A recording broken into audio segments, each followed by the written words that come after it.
எல்லோருக்கும் வணக்கம். இந்த மாசத்தினுடைய கடைசி ட்ரேடிங் நாள் அன்னைக்கு கூட கொஞ்சம் கூட கருணை காட்டாம இன்னைக்கு தீபாவளி நாள் அப்படிங்கறதையும் கருணை காட்டாம 135 பாயிண்ட் நிஃப்டி இறங்கி தான் க்ளோஸ் ஆயிருக்கு. இதனால என்ன ஆகுதுன்னா இந்த மாசத்துல ஜெயிச்சது யாரு அப்படின்னா பரிபூர்ணமா கரடிகள் தான் இந்த மாசத்துல ஷேர் மார்க்கெட்ல ஜெயிச்சிருக்கு. கடந்த ஒரு மாசத்துல பாத்தீங்கன்னா எங்கேயுமே ஒரு ரெக்கவரி அப்படின்றது இல்லை. 1605 பாயிண்ட் தலைகீழா தான் குதிப்பா இந்த கோட்டச்சாமின்ற மாதிரி அப்படியே ஒரு கடப்பார நீச்சல் கிணத்துக்குள்ள 1605 பாயிண்ட் ஒரு 500 அல்லது ஒரு 1000 பாயிண்ட் கூட பெருசா ரெக்கவரி பண்ணி காட்டல. ஸோ 2 வருடங்களுக்கு அப்புறம் ஒத்துக்குதான் வேணும். ஷேர் மார்க்கெட்ல 2 வருஷம் நல்லா சம்பாதிச்சோம். கடைசியில் பார்த்தா இந்த ஒரே மாசத்துல ஒரு மிகப்பெரிய வீழ்ச்சி அப்படின்றது ஒத்துக்குதான் வேணும். அதுக்கு மிக முக்கிய காரணம் 1 லட்சம் கோடிக்கு மேல செல்லிங் பிரஷர் போட்ட ஃபாரினர்ஸ் தான் இதுக்கு மிக முக்கிய காரணம். அவங்க தான் இதுக்கு பொறுப்பேற்றுக்கணும். ஷேர் மார்க்கெட்ல நிறைய பெரியவங்க அட்வைஸ் பண்ணுவாங்க, லார்ஜ் கேப் ஸ்டாக்ஸ் பக்கம் தான் நீங்க போகணும்னு. பெரிய பெரிய போர்ட்ஃபோலியோ மேனேஜர்ஸ், பெரிய ஆளு எல்லாருமே அந்த மாதிரி தான் அறிவுரை பண்ணுவாங்க. ஆனா இப்ப கடந்த கோவிடுக்கு அப்புறம் ரியாலிட்டி என்ன அப்படின்றத நம்ம போய் எடுத்து பார்த்தோம்னு வச்சுங்களேன், அந்த ரியாலிட்டியில போய் நம்ம பார்க்குறோம் அந்த மாதிரி இல்லை. இன்னைக்கு நம்ம மார்க்கெட் வந்து ரொம்ப சோர்வான மார்க்கெட் தான். சரி, சோர்வான மார்க்கெட்ல லார்ஜ் கேப் இண்டெக்ஸ் எல்லாம் போய் இப்போ எடுத்து பார்த்தோம்னா 0.5% பக்கம் இறங்கி கிடக்கு. சரி, போனா போகுது அப்படின்ற மாதிரி அப்படியே நம்ம போய் பார்த்துக்கிட்டு இருக்கோம். ஸ்மால் கேப் இண்டெக்ஸ் வச்சிருக்கிறவங்களுக்கு எல்லாம் ஜாலி, 1% மேல வந்து ப்ராஃபிட்ல ட்ரேட் ஆகிட்டு இருக்கான். இதுலயே அந்த மைக்ரோ கேப் ஸ்டாக் வச்சிருக்கிறவங்களுக்கு எல்லாம் இன்னும் ஜாலி, 2.5% ஏறி இருக்கான். ஸோ தற்போதைக்கு பெரியவர்களுடைய அறிவுரையை இந்த சின்ன பசங்கள்லாம் கேட்காம கடந்த 2-3 வருஷத்துல கோவிட்ல யாரெல்லாம் புதுசாக ஷேர் மார்க்கெட்டுக்குள்ள வந்தாங்களோ எல்லாம் பணத்தை வச்சுக்கிட்டு தலை விரிச்சுக்கிட்டு ஆடிக்கிட்டு இருக்காங்க. இதனால தான் ஸ்மால் கேப் மைக்ரோ கேப் பங்குகள் கூட மேல் நோக்கி ஏறிட்டு இருக்கு. ஜென்ரலாக லார்ஜ் கேப் 1% இறங்குதுன்னா இவங்கெல்லாம் 1.5% அடி வாங்கணும்.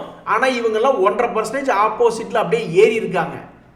அதே மாதிரி இன்னைக்கு ஷேர் மார்க்கெட்ல ரொம்ப முக்கியமான விஷயம், நம்மளை யார் இவ்வளவு மோசமா நம்மளுடைய ஷேர் மார்க்கெட் இறங்குறதுக்கு என்ன காரணம் அப்படின்னு பார்த்தா இந்த நிஃப்டி ஐடி இண்டெக்ஸ் தான். இன்னைக்கு மட்டுமே 3% இறங்கியிருக்கான். எந்த மகராசையா இப்படி இறக்கி விட்டீங்கன்னா பாரபட்சம் இல்லாம எல்லாருமே இறங்கியிருக்காங்க. Persistent, Mphasis, LTTS, HCL Tech, Tech மஹிந்திரான் எல்லாம் 4% இறங்கினா அப்புறம் எப்படிங்க அந்த ஐடி செக்டர் உருப்படும்? அதாவது ஒரு பிரச்சனை என்ன ஓடிக்கிட்டு இருக்கு அப்படின்னா, திடீர்னு முதல்ல வந்து ட்ரம்ப் அவர்கள் அமெரிக்காவில் ஜெயிக்காத மாதிரி தான் இருந்தது. கடைசியில் இப்போ பார்த்தா 2 பேர் சமநிலையில் இருக்காங்க. எலெக்ஷன்ல ஏதாவது ஒரு பெருசா மாற்றம் வருமா அப்படின்ற மாதிரி யோசிக்கிறாங்க. அப்ப அவர் வரும்பொழுது ஏதாவது ஐடி பங்குகளுக்கு ஏதாவது ஆகுமா, என்ன பிரச்சனை அப்படின்றது ஒன்றும் தெரியல. பொதுவாக இன்னைக்கு ஐடி பங்குகளை பிடிச்சி 3% குத்தி விட்டுருக்காங்க. உங்களுக்கு தெரியாது இல்லை, ஷேர் மார்க்கெட்ல ஒரு 4-5 செக்டர் தான் ரொம்ப ஃபோக்கஸ்ல இருக்கக்கூடிய செக்டர். இந்த மெட்டலு, ஐடி, எஃப்எம்சிஜி இது போன்ற பங்குகள்லாம் கீழே விழுகிறது எதுக்கு? மறுபடியும் கொஞ்ச நாள் கழிச்சு ஏறுறதுக்கு தான். நண்பர்களே, நாளைக்கு நம்மளுடைய share market special trading session சாயந்தரம் 6 மணிலிருந்து 7 மணி. ஸோ நம்ம எல்லாத்துக்குமே ஒரு ஜாலியான ஹாலிடே அப்படின்றது கிடைச்சிருக்கு. புதுசாக கணக்கு தொடங்குறவங்க தொடங்குவாங்க, என்ஜாய்மெண்ட் பண்ண போகிறவங்க போவாங்க. நான் என்ஜாய்மெண்ட் பண்ண தான் போகிறேன். நான் எங்கேயாவது ஊர் சுற்றலான்னு தான் நான் முடிவில் இருக்கேன்.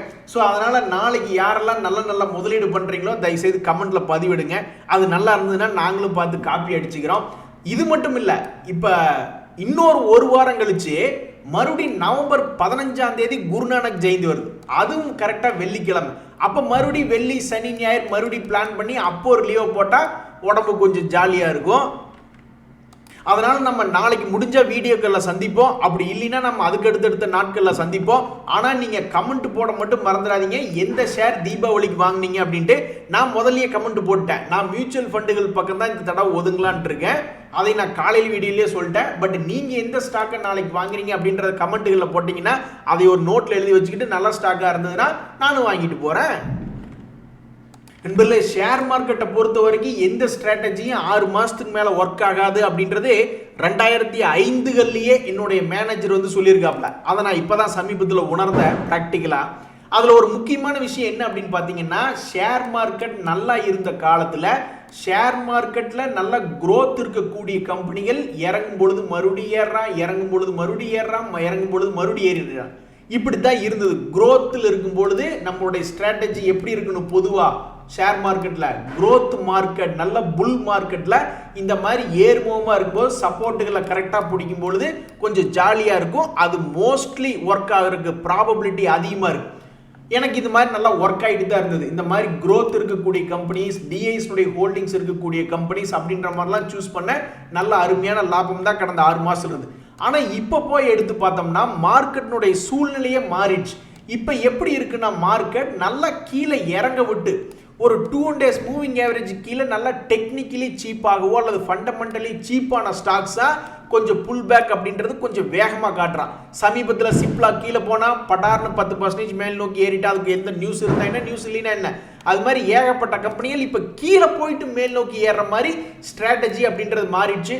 ஸோ ஷேர் மார்க்கெட்டை பொறுத்த வரைக்கும் கரெக்டாக மார்க்கெட் 6 மாதத்துக்கு ஒருக்க மாறிக்கிட்டே இருக்கும்.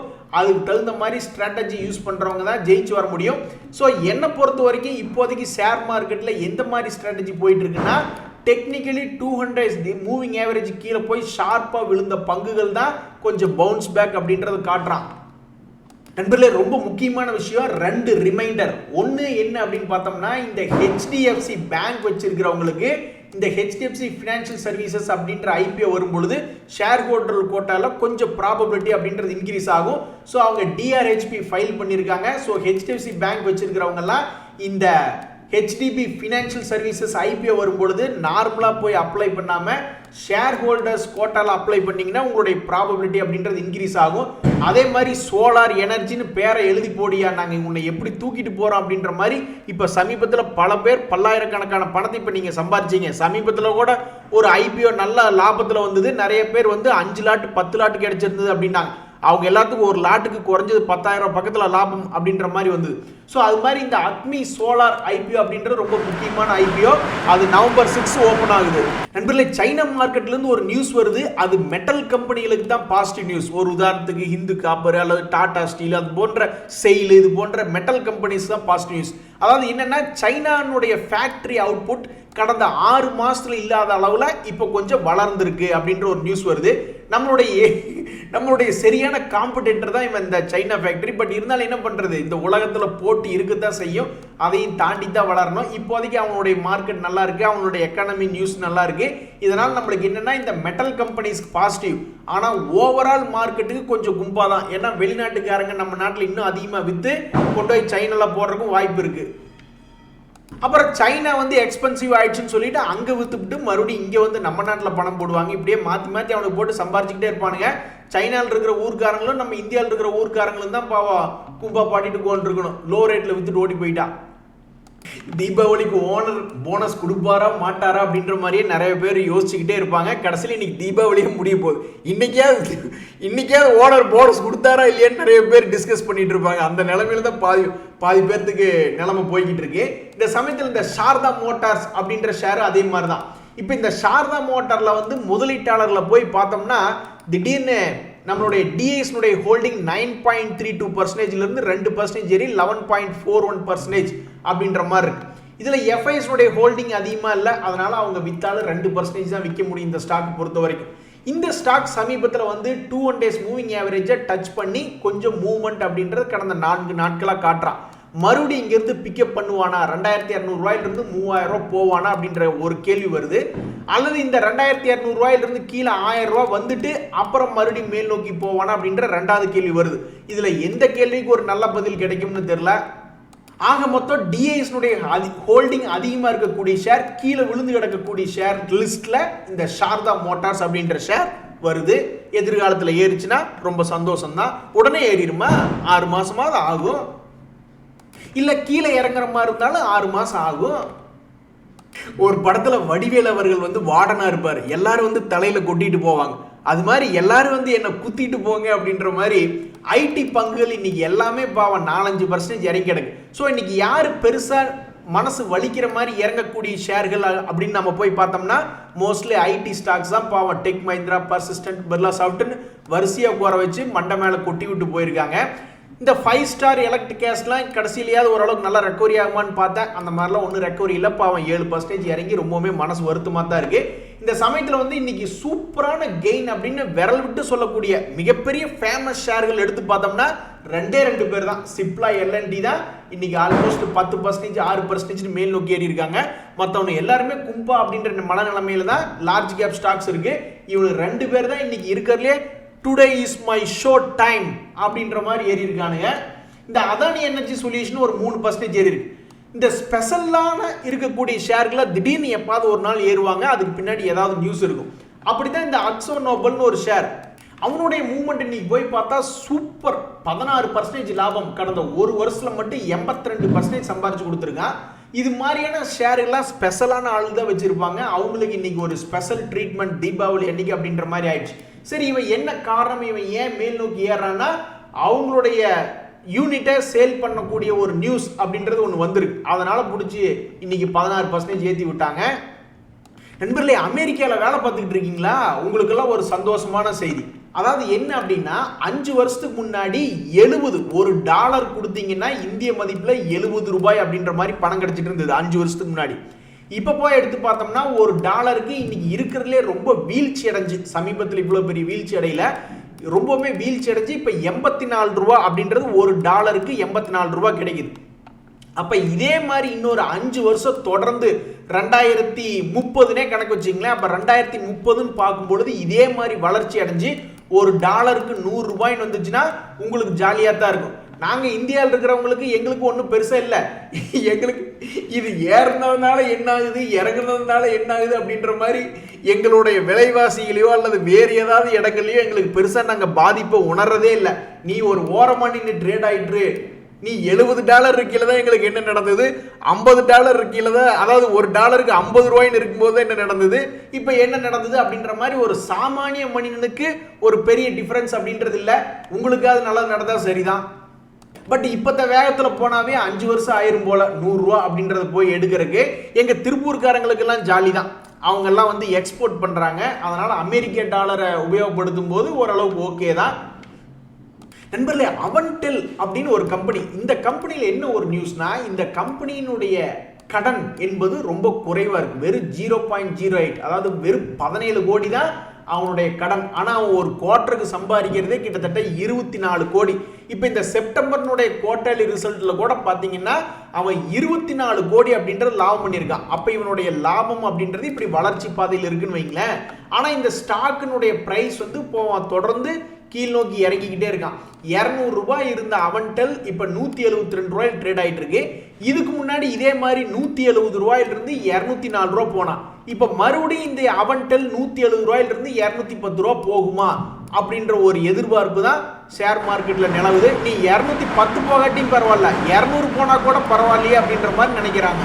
நண்பர்களே, மார்க்கெட்டில் நிறைய சேஞ்ச் வருது, அதை நம்ம புரிஞ்சுக்கிறதுக்குள்ளேயே நம்மளை போட்டு தள்ளிடுறாங்க. பார்த்தீங்களா, 1 லட்சம் கோடி வித்துட்டாங்க ஃபாரினர்ஸ். இன்னுமே நம்மளால அதை உணர்ந்து அவனுக்கு முன்னாடி நம்மளால வேலை பார்க்க முடிஞ்சுதா? அவனுக்கு ஒரு மாசத்தினுடைய பிளான், இந்த மாசம் முன்னா 1 லட்சம் கோடிக்காவது விற்கணுன்றது முதல்லயே பிளான் எடுத்துட்டாங்க. அதை டெய்லி 5000-3000 கோடியை விற்கணும் அப்படின்ற வேலையும் பார்த்துட்டாங்க. ஆனால் நம்மளால சுதாரிக்க முடிஞ்சது மாசத்தினுடைய கடைசி வாரங்கள்ல தான். அதனால நம்மளால முதல்லயே சுதாரிக்க முடியல. ஆனா இது ஒரு மாசத்தினுடைய நிகழ்வு தான். ஒருவேளை அவங்க ஒரு வருஷத்துக்கு பிளான் பண்ணியிருந்தாங்கன்னா அப்ப இதுதானே ஆரம்ப கட்டம். ஸோ ஒரு கோடு வரையறதுக்கு முன்னாடி ஒரு புள்ளி வச்சு தானே ஆரம்பிக்கிறாங்க. அது மாதிரி அவங்களுடைய ஒரு மாச பிளான் நம்மளால கண்டுபிடிக்க முடியல. ஒருவேளை ஒரு வருஷத்துக்கே இதுதான் அவங்களுடைய பிளானா இருந்தா. ஸோ சைனா அப்படின்றது இப்போதைக்கு கொஞ்சம் கொஞ்சமாக மேல் நோக்கி ஏற ஆரம்பிக்குது. மார்க்கெட் டைனமிக்ஸ் சேஞ்ச் ஆகுது. அதனால என்னை பொறுத்த வரைக்கும் எந்த ஸ்ட்ராட்டஜி இப்போதைக்கு நல்லா போய்கிட்டு இருக்கு அப்படின்னு பார்த்தா, சமீபத்தில் அனலைஸ் பண்ணி பார்த்தப்ப இந்த மாதிரி growthல இருந்த பவுன்ஸ் பேக்குகளை விட இப்போதைக்கு 2 days மூவிங் ஆவரேஜ் கீழே ரொம்பவுமே அதிகமாக விழுந்துட்டு, ஒரு 40% கீழே விழுந்துட்டு அல்லது ஒரு 60% விழுந்த பங்குகளில் தான் டபக்குன்னு ஒரு சின்ன பவுன்ஸ் பேக் அப்படின்றது காட்டுறானு. ஒரு உதாரணத்துக்கு அந்த பூனாவாலா ஃபின்கார்ப்னு ஒரு ஷேர், அது மாதிரி நிறைய ஷேர் இருக்கு. நண்பர்களே, இப்போ நம்ம 4 முக்கியமான ஷேர்கள் பார்க்குறோம். பாவம் ரொம்பவுமே கீழே விழுந்து கிடக்குது. முதலீட்டாளர்களோட எண்ணம் எப்படி இருக்குன்னா, ஏதாவது திரும்பி மேல் நோக்கி வருமா? ஒரு உதாரணத்துக்கு இந்த பெட்ரோ இந்தியா, இதுக்கு முன்னாடி பெட்ரோநெட் எல்என்ஜி என்னாச்சு? பெட்ரோநெட் எல்என்ஜி கிட்டத்தட்ட இதுக்கு முன்னாடி இந்த லோ ரேட்ல இருந்து 10% ஏறினா, அப்ப இன்னொரு 10% மறுபடியும் ஏறுவீங்களா அப்படின்னு ஏக்கமா பார்த்துக்கிட்டு இருக்காங்க. அதே மாதிரி இந்த நெஸ்லே இந்தியா கொஞ்சம் கூட கூச்சம் இல்லாம தொடர் சரிவு, மிகப்பெரிய ஒரு 2800 ரூபாயிலிருந்து 2200 ரூபாய் ஒரு எஃப்எம்சிஜி கம்பெனி இப்படி குப்புன்னு உழுகுறான்னு வச்சிங்களேன், ரொம்பவுமே ஒரு மிகப்பெரிய ஒரு சரிவா இருக்கு. அப்ப இந்த சரிவு வந்து ஏதாவது ஒரு அவனை மேல் நோக்கி தூக்கி விடுமா அப்படின்ற ஒரு எதிர்பார்ப்பு ஷேர் மார்க்கெட்ல நிறைய பேர்த்துக்கு வந்து உளுந்திருக்கு. அதே மாதிரி இந்த ஹிந்து காப்பர், ஐஇஎக்ஸ் போன்ற ஷேர்களும் ஏதாவது திரும்பி மேல் நோக்கி வருமா அப்படின்ற மாதிரி பாவம் நிறைய பேர் ஏக்கமா பார்த்துக்கிட்டு இருக்காங்க. அவங்களுக்கெல்லாம் நல்லபடியாக வந்துச்சுன்னா ரொம்ப சந்தோஷம் தான். என்னுடைய அனைத்து ராஜதந்திரங்களும் வீணாகி விட்டதே அப்படின்ற மாதிரி இந்த பிவிஆர் ஐநாக்ஸ் சமீபத்தில் ஒரு நியூஸ் என்ன படிச்சுக்கிட்டு இருந்தேன்னா, நார்த் இந்தியாவில் பெருசாக இன்கம் வரமாட்டேங்குது, அல்லது இன்கம் தராத அந்த பிவிஆர் ஐநாக்ஸ் சம்பந்தப்பட்ட ஷோஸ் எல்லாம் க்ளோஸ் பண்ணிட்டு சவுத் இந்தியாவில் கான்சன்ட்ரேட் பண்ணுவோம், நிறைய மாலில் வந்து இந்த மாதிரி பிவிஆர் ஐநாக்ஸ் இன்ஸ்டால் பண்ணுவோம் அப்படின்ற மாதிரிலாம் சொல்லிக்கிட்டு இருந்தாங்க. கடைசியில் பார்த்தா சவுத் இந்தியாவில் ஒரு முக்கியமான ஆக்டர் 500 கோடி 600 கோடி வசூல்லாம் அசால்ட்டாக பண்ணி தரக்கூடிய ஆள், அவர் வந்து நான் ஃபீல்டை விட்டே போகிறேங்க அப்படின்ட்டாங்க. அடப்பா, இவங்களையெல்லாம் நம்பித்தாயா நான் சவுத் இந்தியாவிலேயே காலில் அதிகமான அவுட்லெட்ஸ் ஓரமே இப்போ எந்திரிக்கலன்னு சீட்டு கடையிலேயே பட்டாசு வச்சிரும் அப்படின்ற மாதிரிலாம் மிரட்டுறவங்க நிறைய பேர் இருக்காங்க. அதாவது இந்த பிவிஆர் ஐநாக்ஸ் வந்து நிறைய சினிமா ஹால் சவுத் இந்தியாவில் போடணும், ஏன்னா நல்லா சினிமாக்கள் ஓடுது, 500-600 கோடியெல்லாம் அசால்ட்டாக வசூல் பண்ணுறாங்க அப்படின்ற மாதிரி பாவம் நினச்சிக்கிட்டு வந்தாங்க. கடைசியில் பார்த்தா ஒரு முக்கியமான ஆக்டரை ஃபீல்ட் அவுட் ஆகிட்டார். இப்போ இருக்கக்கூடிய சின்ன சின்ன நடிகர்களுடைய படங்கள் இப்போ தீபாவளிக்கு வருது, அதுக்கப்புறம்லாம் வருது. ஆனால் அவங்களால 500 கோடியெல்லாம் எட்டி பிடிக்க முடியுமா? எப்படிங்க 500-600 கோடி வசூல் பண்ணுற ஆக்டர்கள் அவங்கெல்லாம்? ஏதோ ஒரு 100 கோடி 150 கோடினா பரவாயில்ல. ஸோ உண்மையிலேயே இப்போ சினிமா இண்டஸ்ட்ரி இப்போ ரொம்பவுமே பாவம் கஷ்டத்தில் இருக்குது. சரி நண்பர்களே, முகூர்த்த ட்ரேடிங்கில் நல்ல அருமையான பங்குலாம் பார்த்து சூஸ் பண்ணி உங்கள் வாழ்க்கைக்கு முதலீடு பண்ணுங்கள். நம்ம சனி அல்லது ஞாயிறுகளில் சந்திப்போம். இன்றைய தகவல் அனைத்து உங்களுக்கு உதவியாக இருந்ததுன்னா எனக்கு சந்தோஷம் தான். ரொம்ப நன்றி, வணக்கம்.